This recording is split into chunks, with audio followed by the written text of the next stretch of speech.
What's up, Legacy Builders? I'm Rob. I'm Reshawn. And this is Learn, Hustle, Grow. We help you build wealth and explore entrepreneurship so that you can leave a legacy. She's a travel agent. He's a realtor. And we are debt-free entrepreneurs.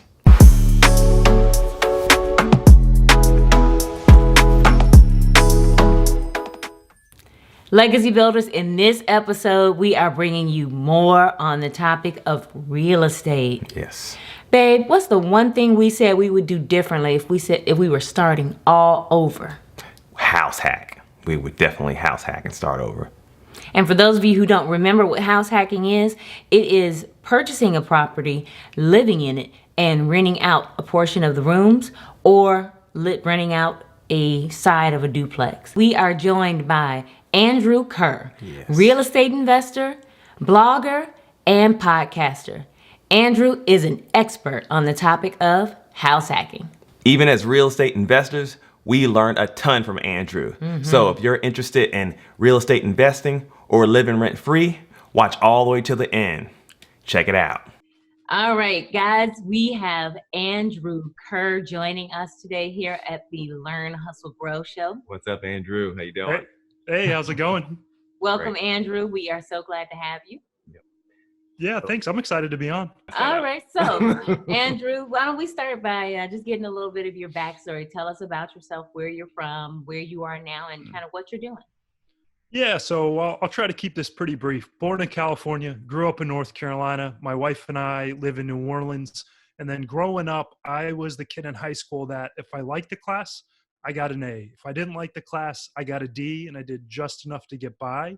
But I always had this entrepreneurial spirit. Like, growing up, I had the lawn care business. I did this flower delivery business, had my first job at 15, just always hustling, grinding.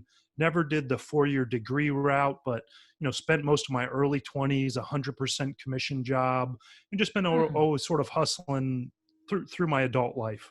Okay. Wow. So you were in sales as an adult? Yeah, so my early 20s, I was in mortgage banking. So I did commercial lending, residential lending. I know you as a realtor, I'm sure you have some loan officers you work with. I was from 2002 to 08, and that was all 100% commission. So if I didn't work and hustle, I didn't get paid. Wow. Man, we got to talk.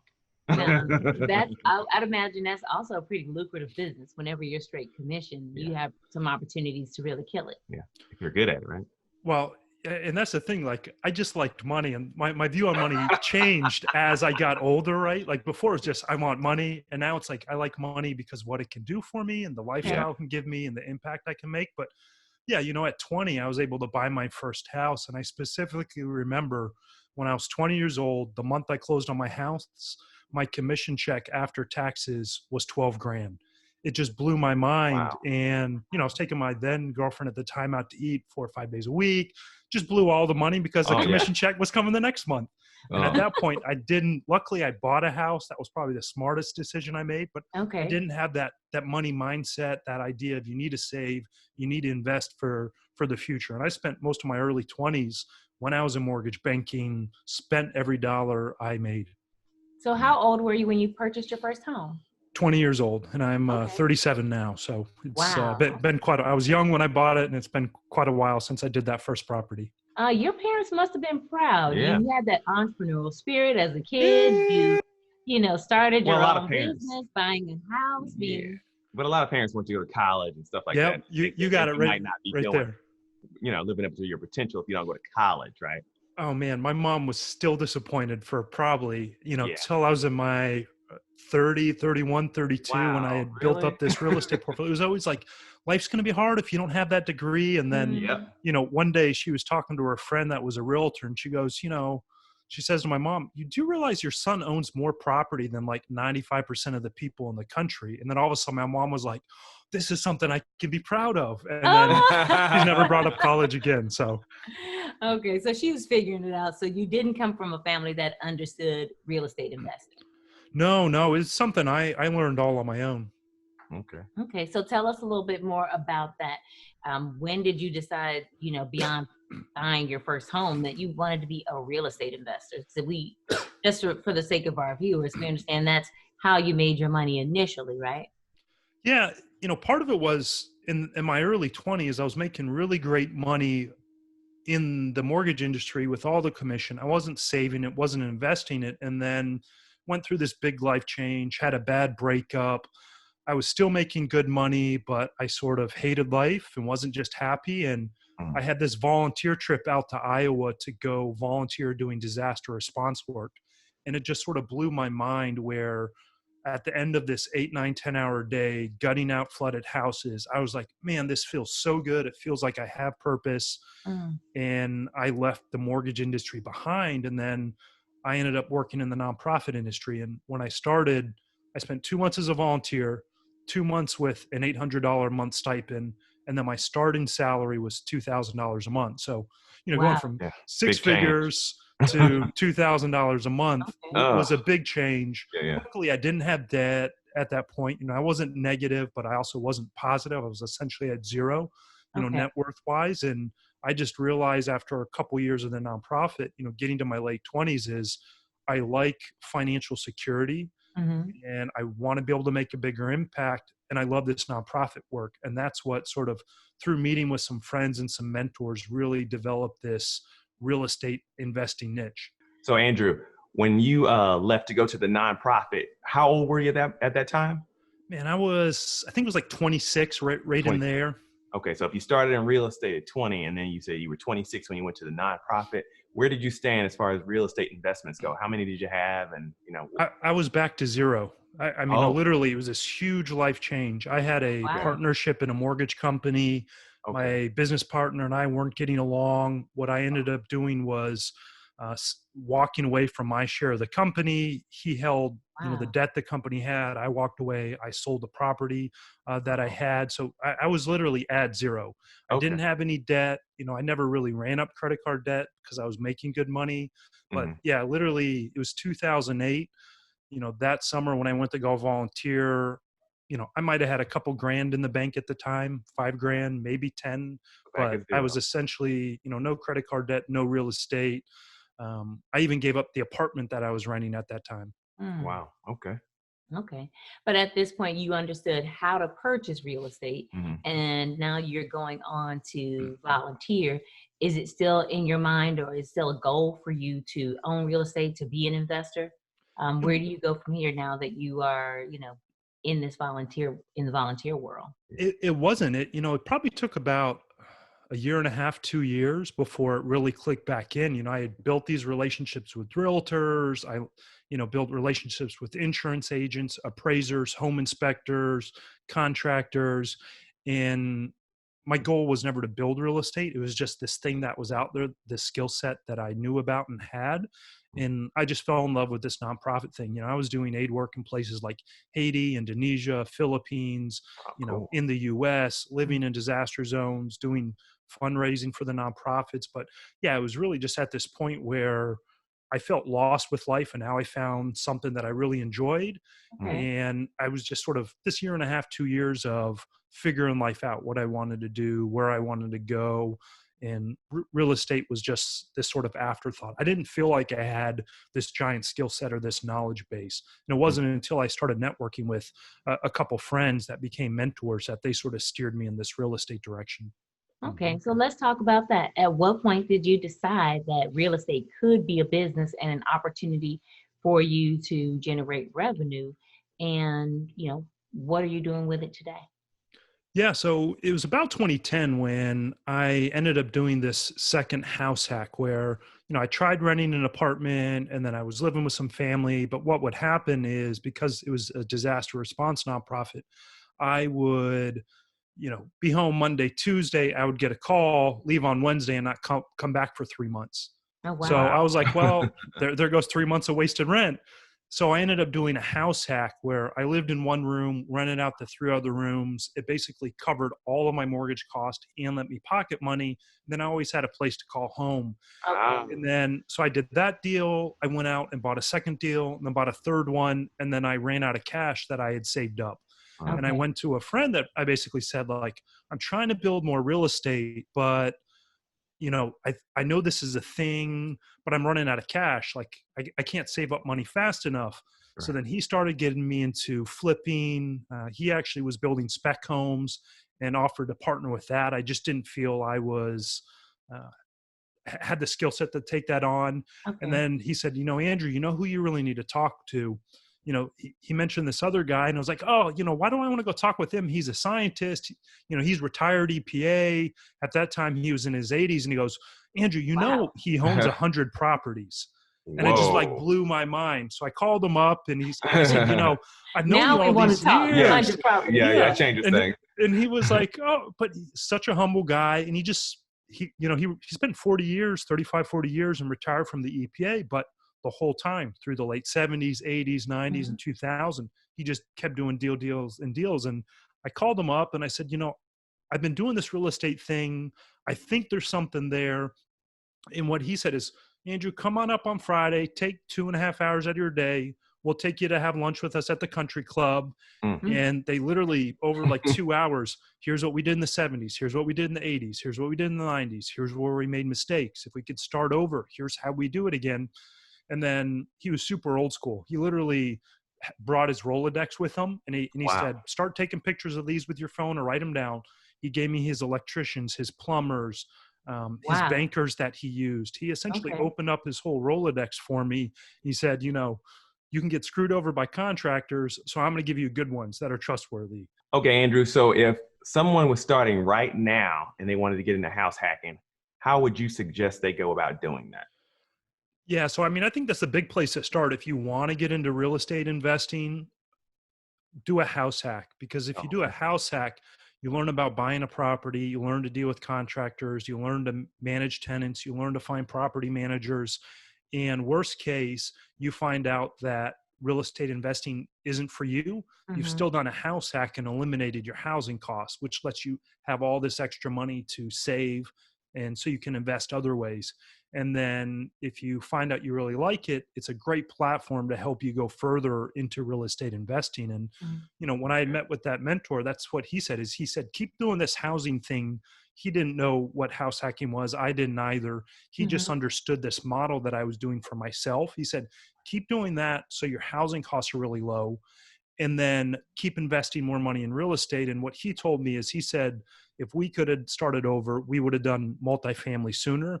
Okay. So I was building up college housing at that time. And then I went full force in small multifamily in affordable housing. And I kept house hacking to keep my costs low, and then did affordable housing, small multifamily to sort of build up the passive income. So when you said, just to be clear, if just in case somebody doesn't recognize this, house hacking means you live in it, right? Yep. So the idea with house hacking is you just make a slightly different choice with your housing. So instead of buying the traditional home that you live in and you have the big $800,000, $1,500 a month mortgage payment, you buy a house and you rent out the extra rooms if you're in your 20s, or you buy a duplex and you live in one half and you rent out the other, and that covers the majority of your mortgage. Or you do the accessory dwelling unit place, where maybe you buy a property and it has that garage in the back and you build the apartment over the garage, or separate. Okay. Yep. Or the unfinished basement, you turn that into an income suite. So you basically turn your property into generating some income for you. That way, now your housing costs are gone. Okay. So you mentioned the mentors, and it sounds like they were vital for your success. Let's say that an individual, doesn't have access to a mentor or anyone who's successful in the real estate investing space. Where would you recommend they go for information or to find resources? Well, I would recommend the Learn, Hustle, Grow show, because they all have some really cool videos. Luckily, when I started really diving in 08 to 010 and 11, the internet was there, but a lot of the real estate forums were just starting to grow. Everyone in the real estate world always mentions Bigger Pockets. That's a great place to learn about real estate investing. A local real estate investment association, they're all over the country. Whatever you do, don't pay a mentor $10, $20, $30,000. Don't go pay one of those giant gurus. Spend the $200-$300 a year to join your local real estate investment association. And now you're having weekly or monthly meetings with other investors. And then search the online forums that are free to join. Those are the best places. Okay. So Andrew, your financial situation today, you said that you are financially independent, right? Yeah, so Yeah, go ahead. What does ahead. that mean to you? Yes. Yeah, so back in 2016, and I know you guys have talked about financial independence or FI on your channel in some of your YouTube shows before, but back in 2016, I got to what a lot of people in the fire community call lean fire. So Mhm. this idea where you've got all your basics covered from passive income.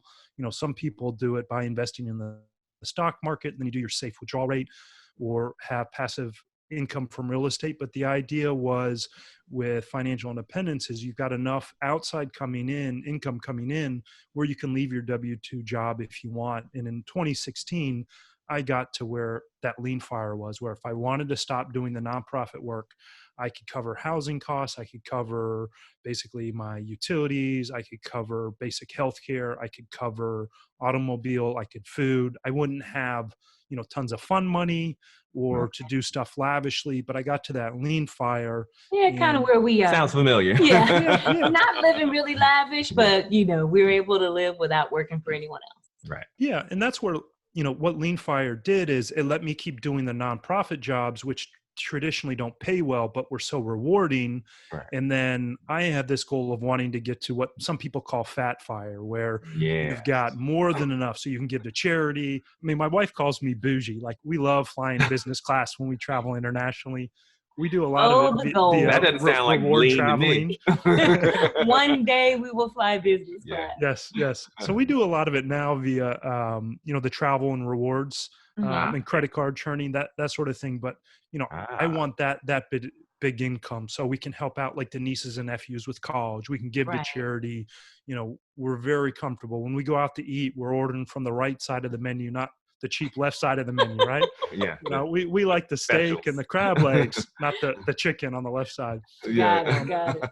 So, we still splurge on some fun things, but Yeah. that's the idea is, 2016, we got lean fire. We're working towards fat fire, which probably would be by the time I get about 40, 41. So another 3-4 Wow. years. That's nice. Now, you guys are newlyweds. So when you met your now wife, was she always on board with the idea of Right. fire? That's a good question. Oh, We yeah. get that question a lot when it comes to couples. So want to hear from you. Yeah. So, part of that with couples is you try to figure out how you do your finances. And we dated for a long time. We actually met when I was doing the disaster response work, and we lived in different places, and we'd see each other. When she was traveling in Central America, I met up with her in Costa Rica for 2 weeks. And when she was in South America, she was there for 4 or 5 months. And I was like, oh, I got 3 weeks. We spent a week in Santiago together and then 2 weeks over in Argentina. All So we right got to now. see each other and get to know each other. And then, It's she always moved. fun when you're meeting up, in Oh my different God. I know countries. your heart was pounding. Yeah. It was always That's pretty fun. exciting, yeah. And then, when I got her to move to North Carolina, where we started getting serious. And real estate was my thing. And especially when I was doing affordable housing, I had in affordable housing, those C-class properties, the tenants are a little more high touch, a little more needy. I mean, Oh yeah. so she just saw tenants calling me at 9 o'clock, 10 o'clock at night, me having to go to court to evict people, me Ooh. going to sit in on a domestic abuse to get a protection order where one You of were my managing tenants, your own her property. Right. boyfriend beat her up. Yeah. Oh So my goodness. it was just this very crazy thing where it was, this real estate thing is Andrew's. And then when we moved to New Orleans together, I convinced her, and we weren't married at the time. I said, I've done this house hacking thing. You had your money, I had my money. Let's do something joint together. And what was my third house hack was her first house hack and our first property together. And there was definitely some challenges there. What we realized, and I didn't realize soon enough, and it would have saved a lot of fights, is because this was the first property she ever owned, she was building a home where I was building an investment. So like Right. we'd go to the tile store, I go right to the $1.99 aisle and I look around and she's looking by design. And all of a sudden We I'm like, understand. whoa, no. We're not buying $20 a square foot tile. Right. And she's like, well, it looks great. And she does beautiful design work for us. But so there was this idea of it, that first one took a while for her to catch on and get it. And now that we've been in this third house hack for a couple years, she was like, man, I don't have any housing costs. This is amazing. Yeah. That is. In our new property we're working on right now, my fourth house hack, our second property together, she found the property. I did the negotiation and I'm working with the contractor. She's doing all the design side of it. Right. So she's very on board with it now, and Nice. she gets it. But it took that, we had different views and objectives of what we were going for, and there was some rub in there, but now Yeah. we're really on the same page. And she realized, like, oh, we're doing this real estate project. We can run these $20,000 in materials through the credit card, get the sign up bonuses, and now we're flying business class to Europe. And then all of a sudden she was like, Yeah. ding, ding, ding, ding, ding. Yeah. Now she So, got it. yeah, yeah. So I was going to ask, so how many more house hacks do you plan on doing? So what I convinced her was, let's do 3 or 4 together. Okay. And then now we as a couple have this pot of money where our house hacks, when we move out of this house hack now into our other one, we're renovating it.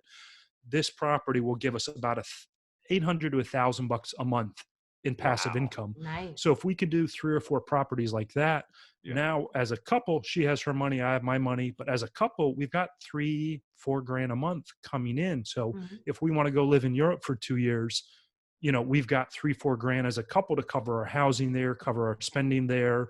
And, if she wants to do some freelance stuff, she can. If I want to, I can. So yeah, the idea is to do a couple more together as a couple. So Okay. now, is she an entrepreneur as well? Does you said freelance work? Does she work from home? What No, does so work look like for her? yeah, so she just does the real estate projects when we have them. I put her in Okay. charge of the design work. Okay, Okay. cool. I was going to say, let's back up a little bit to the, you said $1,000. You know what? I'm trying to figure out, how can I get a return like that? No. Do you move into like a fixer-upper? Is that how it's so profitable? Yeah, and How this much is are you putting down? Give us a little more insight there. yeah. Luckily, back in 2016, I sold off a huge portion of my real estate portfolio and took it from active investing to passive investing, where I put it into syndications. And then because I was weighted so heavy in real estate, I've really focused the past 3 years investing in, maxing out the tax deferred accounts, your IRAs, your 401ks, Okay. those accounts, and then building up my brokerage account to try to rebalance it out. So, 90% of my net worth wasn't in real estate, and trying to get it more 50-50. Right. But the idea that we wanted to do was just, really sort of figure out that piece of it and build it up. But because I had that experience, I could do a more complicated house hack. So what we did for this one was we bought this old 1920s corner store home. In New Orleans, they have those corner store homes. We bought it for 270-ish, I think, right in there. And then we put about 250,000 into it and turned it into 3 high-end apartments. Now, we didn't put in all of that cash. We used hard money to buy it. We did have to put in some of our cash. And then after we were done with the renovations, we refinanced it and pulled back out a majority of our cash. But what we ended up with was 3 apartments. So we live in the 2-bedroom, 1-bathroom upstairs, and my wife has the farmhouse sink. She has the jacuzzi tub. Okay. She's got, marble tile. We got hardwood floors. And then downstairs is a 1-bedroom, 1-bathroom, and a 2-bedroom, 2-bathroom. And that covers the mortgage. And then we've got an old carriage house, guest house out back that we've put on like Airbnb and stuff like that. And that covers all of our taxes and then gets us a couple grand a year on top of that. You So guys when are we- really running the gamut. You Man, got everything going To a on, science, from man. Yeah. fixer-upper Yep. to house hacking to Airbnb. Wow. You are So- covering all ends of the real estate investor spectrum. Yes, sir. And I wouldn't recommend that for like a very first project because, No. when you're gutting something to the studs, like all new electrical, new plumbing, broken sewer lines, it's a very complicated project. But, Right. with that one, like when we move out of our apartment will rent $1,600 a month. Okay. And we're already covering all of our costs for the mortgage, taxes, and insurance, and a little bit of the maintenance. So, out of that $1,600 we get, some will go to property management. We'll put some away for CapEx, but it'll give us that $800 to $1,000 a month in cash flow. Let's just do a rewind for our viewers, because you mentioned hard money, and hard money loan is something that we actually have not covered Right. in any of our videos because we haven't done a hard money loan Right. today. So I am thinking that the guys listening, the legacy builders might be interested in hearing about what a hard money loan is. Yeah, absolutely. So basically, a hard money loan is a private lender, and Okay. they are pretty lenient on how they lend. So most traditional banks, they want you to put down on an investment property 20%. You might pay a rate of the 4, 5, 6% range, and the property needs to be in livable condition. What a hard money does is they'll basically say, we know you're buying this property to flip it or to do massive renovations. You put the 20% down to buy the property, we'll cover 80% of the purchase, and then we'll fund up to 100% of the rehab costs. Wow. And then Why? now that Yeah. well, because they realize there's an upside. Now, mind you, the total loan amount, they don't like to be more than the 70% of your ARV or your after repair value. So they'll say, Ah, easy math. Say you buy a property for 50,000 and you have 20,000 renovation, but after all that work's done, the property is going to be worth 100. So ah, the hard money lender says, hey, we know you've got experience doing renovations. So we feel comfortable lending you that 70,000 because we know the property will be worth 100. So there's this big gap there where if they had to take it back, they could sell it and still have enough margin. But they charge 9, 10, 12% and charge Mhm. 1 or 2 points, where if you buy that traditional loan, you might have a 0.5% origination and you'll be in that, 3, 4% range, where on our hard money loan, we had 1 point and then our rate was 9.99%. So And did you say why you guys chose to go with a hard money loan? the amount of work that the property needed, and hard money loans are pretty easy and quick to get. Some hard money lenders you can close in 2 weeks. They you want literally cash send too, someone right? out. Yep. To fund a lot of the renovation costs. So Okay. it's easier to do. It's a little more costly of a loan, but you have a lot more flexibility. So what's the risk though, if someone wants to know the downside of a hard money? Yeah, the higher rate, and you need to Okay. have experience. I had experience, so they charged me 9.99. If I didn't have the experience that I had, they would have charged me 11.99%. Oh Whoa. wow. Yeah. And they're on short-term balloons. So a lot of times the hard Oh. money lenders, the whole loan is due in 6 or 12 months. Oh, So it's Okay. not that's like it. a 30-year fixed rate. It's an Right. interest-only loan, and they know in 6 months they want all their money back, or 12 months they want all their money back. Or they fix a So house. Right. I was gonna say, or is this Guido? Is he coming to break your leg? yeah, yeah. So they build in like an extension where you can pay an extra point and get an extra 3-month or a 6-month extension. But their idea is they're a short-term lender. So, that's the downside. If you think something can go wrong with a project and it can take a year and a half, hard money isn't for you. Okay. You want to use it for the flexibility and the speed. And then you get in.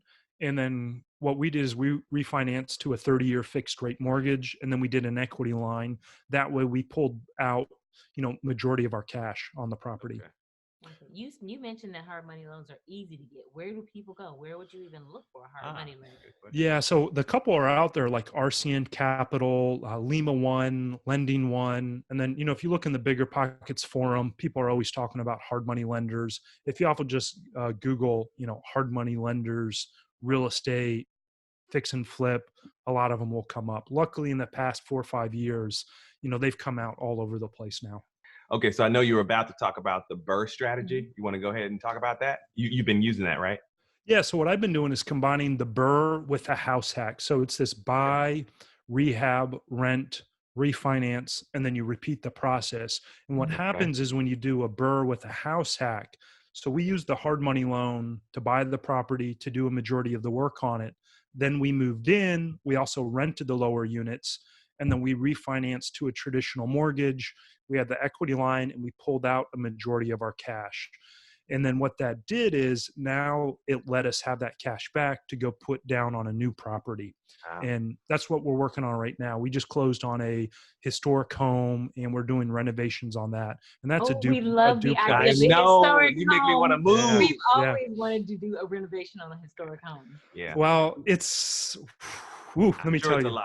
Okay, so mean- this is the deal, Andrew. Since Yeah. we're friends now, Okay. we are going to come to New Orleans because Rob has never been to New Orleans. Well, that's what he was telling me the love other the day. food. Yeah.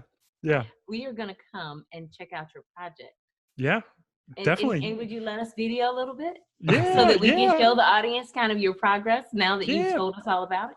You come Cool. over this weekend. Catch Oh, a quick why? Wait a flight over. Yeah. minute. It's We'll only a go eat. 12-hour drive. People think Yeah, Texas and New yeah, Orleans are close, Dallas and New yeah, Orleans. But it's yeah. a Well, short flight. It's a short flight. it's like an hour and 15 minutes. Look, you can be here. We can grab some hand grenades Friday night. We can go for beignets Saturday morning. We can go Okay, walk the hand grenades property are in a the drink, afternoon. guys. Yeah, yeah. I've never. Yeah. Yeah, it's a drink. Yeah. Okay. All right. So yeah, Cool. I'm definitely down with that. We're gonna Yeah. schedule. Cool. Yeah. Wanting that New Orleans food. Okay. But yeah, the historic homes are a challenge where, like, the shingles, the color and the type of shingles have to be approved by the historic That's what I was gonna say. It's a district. lot of approvals, right? Okay. Yeah, it's we're breaking this project into 3 different phases, and Okay. partly just to get the work done, and stuff has to go through different levels of approvals on it. But yeah, it's been a challenge, but it's so exciting to work on this 100-year-old home. But that Especially from a one, design perspective. I know oh your yeah, wife must be really excited. oh yeah, yeah, yeah. She's Yeah. been doing a lot of shopping. So we saw some historic homes one time. We were visiting my old hometown, and we thought you couldn't do anything. Well, I thought you couldn't touch them at all, but I guess you still can. You just have to have approval for certain things. Mhm. Yeah. So the historic district are new properties, and if you do anything to the outside from essentially the street elevation, it has Yeah. to be signed off on, Okay. because the idea is they're trying to keep up that historic Look. perspective, that Yeah. historic look. Now, on the inside, you can change stuff unless you're going for state or federal tax credits.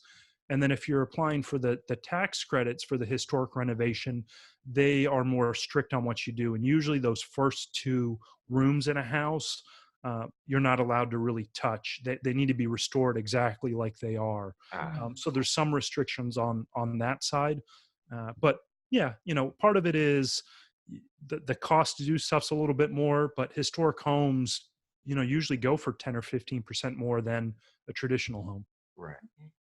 Now, based on everything we know about you today, it sounds like your passion for house hacking has kind of led you to want to share that with a broader audience. So tell us a little bit more about what you're doing from a, media perspective, blogging, podcasting, all that good stuff. Yeah, and so my blog is fivebyria.com, or basically I'm just tracking my process of going through real estate deals. And what had happened is so many people asked me how to get started in real estate. I'd always tell them about house hacking, how it's an easy way to start. I also had friends that didn't want to be real estate investors, but they liked the idea of just doing a house hacking because they're trying to get to fire. And if you can cut out, that 30% of your budget. So what I decided to do last fall was to create a new podcast specifically on house hacking. Very And nice. super creative and original name. It's called the House Hacking Podcast. So really easy to find. Yeah. But all we do, so season 1, we've got out, I think, 5 episodes now. They're all case studies of these sort of 5 different styles of house hacking. We've got single women, single men. We've got couples that are newlyweds, people that are house hacking with kids and with families.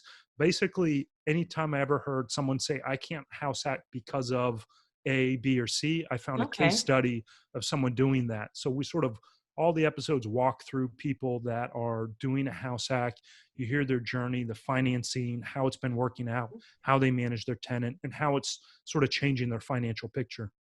I Awesome. love that Yeah. because we definitely promote house hacking, Yeah. but we also hear all the reasons for why it won't work. Yeah. People who are married and out of their first home, people who have children, Yeah. just don't feel as though the idea of having roommates or even living in a building with other people is the way to go. Yeah. That's Yep. just the way of the world. That's just America these days. Everybody wants their own house, right? But hey, sometimes you got to do what what you need to do so you can do what you want to do, right? And some of it, I think, is just our personalities, where we like to make excuses for anything that's slightly difficult. And if Right. we always stay in our comfort zone, nothing will ever change. And part of that is, with house hacking, we use these excuses why we can't. But I mean, part of it is our money mindset too. When you Mhm. think about it, it's like, oh, I could never save for retirement. Well, if you didn't go buy the brand new iPhone, you didn't buy the new $500 watch, well, there's $1,500 right there that you could put into an IRA. It's just, Yep. we got to think about changing our mindset a bit and how we approach things. And it's, can we be uncomfortable for a couple of years? In reality, it's not that uncomfortable, and make this big picture change in our life. That's right. So Andrew, what failures have you experienced, if any, during your house hacking and real estate investing or whatever? Yeah, luckily I was really fortunate with those mentors I had early on helped steer me away from really big pitfalls, but Ah, it's been a challenge. I probably did 20 plus evictions myself when I was in ooh, the affordable housing. Mm. That taught me on real early on to have ironclad leases. Luckily, I won every single court case but one. In that one, I actually won. They just went and appealed because they knew it would buy them more time in the property. Mm. okay. I've also had two property fires, one in my Right. college housing portfolio back when I had it, and one in the affordable housing. And I won't mention the name of the one that didn't go well, but one insurance company was horrible to work with. My coverage levels had changed. And because it was a condo, what had happened, the homeowners association upped their deductible from 5,000 to 25,000. So Whoa. they Wow. didn't want to file a claim, and I wasn't managing part of. I had a property manager taking care of everything, but I wasn't managing my asset, and I wasn't aware that the HOA had done a change. And they probably mentioned it, one tiny line in like a 20-page packet, but Yeah. it caused this short gap. Um, where I had to come up with this extra money. Luckily, I had a really good lawyer. My mentor always said, find the best lawyer you think you can afford and then go one step higher. Mm. And a couple strongly worded letters from one of the top real estate firms in North Carolina to these tenants. They quickly coughed up the difference to cover the damage. They had also let their renter policy lapse. My property manager missed it. So, those are a couple of mistakes I had. But that insurance company was horrible to work through. Where Mm. my other insurance company was with Farm Bureau in North Carolina. They were phenomenal. The agent was amazing. I knew about the property fire. I called my agent. He called the mold and water remediation company. They were out there in 2 hours. Mm. Wow. Soon as the fire department cleared the property, it was a just completely different experience. And luckily, I had reserves and I built in rent loss coverage. Mm, So Okay. literally, other than a short-term gap in the loss of rent, I got all that money back because I had rent loss coverage as well, and because I had reserves, and it was a multifamily property. Only one unit went offline. And that scenario, I really didn't feel it. It was a little bit of an inconvenience of lining up contractors and stuff to do work. right. But yeah, so those are a couple of the sort of failures that I've had on, and things a lot of people can learn from is have ironclad leases, double check your insurance coverage every single year, and try to really understand that stuff. Yep, and have a reserve. Yes, have reserves are Yeah. really cool. Oh, check your smoke alarms Uh, constantly. Luckily, no one got hurt in any of the property fires, which would Thank have been goodness. horrible. But always check those smoke alarms. It's something you should do as a maintenance thing every year on your properties. mm, All it's right. good to know. Okay, Andrew. So, what business or inspirational books or podcasts or whatever do you recommend? I've always loved Tony Robbins, his Ah, I am a outlook on Tony yes. stuff. Robbins fan. Yes. Have you ever gone to one of his events? I have No. not. They look amazing, the ones I've Well, seen on video. I did one in Chicago, and he goes to Dallas a couple times a year. You might have to check it out. It's an Yeah. awesome weekend. I mean, you come out of there so pumped up. It's awesome. So I love Tony Robbins, and then the Choose Five podcast has been Mhm. really helpful just in keeping that financial independence mindset Yeah. going. So those are probably the two biggest things. And then a book I read really recently was Viktor Frankl's Man's Search for Meaning, which was Mm. just a really, really good book that sort of helps put life in perspective. When it's a gentleman that was a Holocaust survivor and a psychotherapist. Mm. Um, it was just a really good book. Okay. Well, you have done an excellent job answering our questions, and I think that the audience has a pretty good idea of what it's like to house hack and the value of it. Yes. Even if you don't decide to be a real estate investor, Mhm. you still have an opportunity to house hack, right? Yep. So one last thing, you mentioned your podcast. Where exactly can people go and listen to that? We got a YouTube channel. We're on the Apple Podcast. We're on Stitcher. We're on Okay. Google Everywhere. Podcasts, Spotify, everywhere. Just do the House Hacking Podcast. Excellent. Yeah. Is there anything we've missed? Anything else that you'd like to share with the legacy builders here at Learn, Hustle, Grow? Well, the biggest thing is, man, if you just make a a sacrifice for 2, 3, 4 years, you can really set yourself up for a big change financially. And really, it ends up not being that big of a sacrifice. I love your show and what you guys are doing, and I really appreciate you having me on. Awesome. Thank you so much Thanks, for giving Andrew. us the time. We appreciate you joining us. Yeah, well, I'm expecting you in New Orleans here in the next couple weeks. You know, I'm so serious about that. He's never been. It's a reason to come, an opportunity to Maybe. check out the property. We'll talk about it. That's exciting. Yeah. All Thank right. you. All right, Yeah. Andrew. All right, let's-